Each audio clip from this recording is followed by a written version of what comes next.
ಹಾಂ ಯಜಮಾನ್ರೆ ಎಲ್ಲಿಂದ ಬಂದಿರಿ? ನಾವು ಶಿರ್ಸಿಯಿಂದ ಸರ್. ಸಿರಿಸಿ. ಹೌದು. ಹಾಂ ಹಾಂ ನಿಮ್ಗೆ ಏನು ತೊಂದರೆ ಇತ್ತು? ನನಗೆ ಸ್ವಲ್ಪ ಲಿವರ್ ಪ್ರಾಬ್ಲಮ್ ಇತ್ತು. ಹಾಂ ಲಿವರ್ ಪ್ರಾಬ್ಲಮ್. ಡಾಕ್ಟ್ರ್ ಏನಿಂದ ಹೇಳಿದ್ರು? ಡಾಕ್ಟ್ರು ನೀವು ಉಳಿಯೋದು ಕಷ್ಟ ಹೇಳಿದ್ರು. ಉಳಿಯೋದು ಕಷ್ಟ ಅಂತಲೇ ಹೇಳಿದ್ರು. ಹೌದು. ಹಾಂ ಹಾಂ ಹಾಂ ಏನು ಜಾಸ್ತಿ ಬಿಲ್ರುಬಿನ್ ಜಾಸ್ತಿ ಆಗಿತ್ತು? ಹಾಂ ಬಿಲ್ರಪ್ಪ. ಕಾಮಣಿ ಹಾಂ ಕಾಮಣಿ ಕಾಮಣಿ ಜಾಸ್ತಿ ಆಗಿತ್ತು. ಕಾಮಣಿ ಜಾಸ್ತಿ. ಹಾಂ ಹಾಂ ಕಡೆಗೆ ಮತ್ತೆ ಸ್ವಲ್ಪ ಶುಗರ್ ಇತ್ತು. ಹಾಂ. ಕಂಟ್ರೋಲಿಗೆ ಬಂದಿದೆ. ಹಾಂ ಏನು ತೊಂದರೆ ಇಲ್ಲ. ಹಾಂ ಈಗ ಏನಿಲ್ಲ, ಊಟ ಗೀಟ ಏನು ತೊಂದರೆ ಇಲ್ಲ, ಆರಾಮಾಗಿ. ಈಗ ಇಲ್ಲಿ ನಮ್ಮ ಹತ್ರ ಎಷ್ಟು ತಿಂಗಳಾಯ್ತು ತೋರ್ಸಕ್ಕೆ ನೀವು? ಈಗ ಅದು 3 ತಿಂಗಳಾಯ್ತು. 3 ತಿಂಗಳಾಯ್ತು.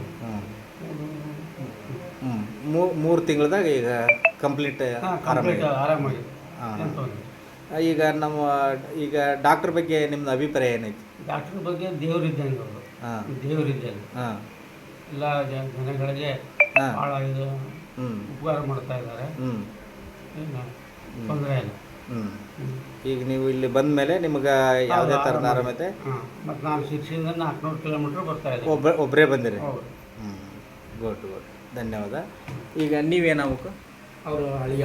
ಅವ್ರು ಹೇಳಿ ಫಸ್ಟ್ ನೀವ ಇವ್ರನ್ನ ಇಲ್ಲಿ ಕರ್ಕೊಂಬಂದಿದ್ದು ಹೌದಲ್ಲ? ನನಗೆ ಮಾಹಿತಿ ತಿಳಿದಿತ್ತು ಗುರುಗಳು, ಇಲ್ಲಿ ಹಾಂ. ಯೂಟ್ಯೂಬಲ್ಲಿ ನೋಡಿದ್ದೆ. ಹಾಂ ಲಿವರ್ ಪ್ರಾಬ್ಲಮ್ ಇದ್ರೆ ಕೊಡ್ತಾರೆ ಔಷಧ ಅಂತೇಳಿ. ಹಾಂ ಹಾಗಾಗಿ ನಾನು ಹಾಂ. ತಿಳಿದಿದ್ದು ಕರ್ಕೊಂಬಂದೆ. 3 ತಿಂಗಳ ಔಷಧ ಕೊಡ್ಸಿದ್ವಿ, ಹಾಂ ಎಲ್ಲ ಕ್ಲಿಯರ್ ಆಗಿದೆ. ಈಗ ಅದಕ್ಕಿಂತ ಮೊದಲು ಅಲ್ಲಿ ಡಾಕ್ಟ್ರ್ ಹತ್ರ ತೋರಿಸಿದಾಗ ನಿಮ್ದು ಏನು ನಂಬಿಕೆ ಇರಲಿಲ್ಲ? ಮಂಗಳೂರು ಮಣಿಪಾಲಲ್ಲಿ ತೋರಿಸಿದ್ವಿ. ಮಣಿಪಾಲದಲ್ಲಿ ನಿಮಗೇನು? ಮಂಗಳೂರು ಮಣಿಪಾಲ್ ಹೋಗಿ ಮಂಗಳೂರಲ್ಲಿ 2 ಕಡೆನೂ ತೋರಿಸಿದ್ರು. ಹಾಂ ಅವ್ರಿಗೇನು ತಿಳಿಸಿಲ್ಲ, ನಮಗೆ ಹೇಳಿದ್ರು ಫ್ಯಾಮಿಲಿಯಲ್ಲಿ ಹಾಂ ಹಾಂ ಡೌಟ್. ಅವರು ಇದ್ದಷ್ಟು ದಿನ ಜೋಪಾನ ಮಾಡ್ರಿ ಅಂತ ಹೇಳಿದ್ರು. ಈ ತಮ್ಮ ಮಾಹಿತಿ ತಿಳಿದ್ಮೇಲೆ ಈ ಕಡೆ ಕರ್ಕೊಂಬಂದ್ವಿ. ಬಂದ ಮೇಲೆ ಏನು ಅನ್ಸುತ್ತೆ ನಿಮ್ಗೆ? ಚೆನ್ನಾಗಿದೆ ಗುರುಗಳೇ, ಎಲ್ಲ 3 ತಿಂಗಳಲ್ಲಿ ಕ್ಯೂರ್ ಆಗಿದ್ದಾರೆ.